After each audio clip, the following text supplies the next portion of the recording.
Hello everyone. তো আজকে সকালে গেছিলাম আমরা ভূতনাথে, আমরা সব জায়রা মিলে।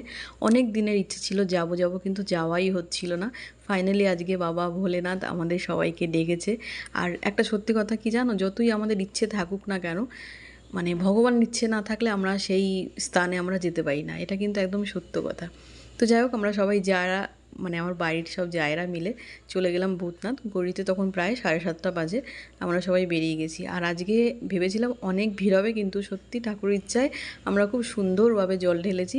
আর মনে একটা আলাদা শান্তি মানে নিয়ে আমরা মাথায় জল ঢেলেছি। আর খুব সুন্দর একটা পরিবেশ ছিল, মানে কিছু বলার নেই।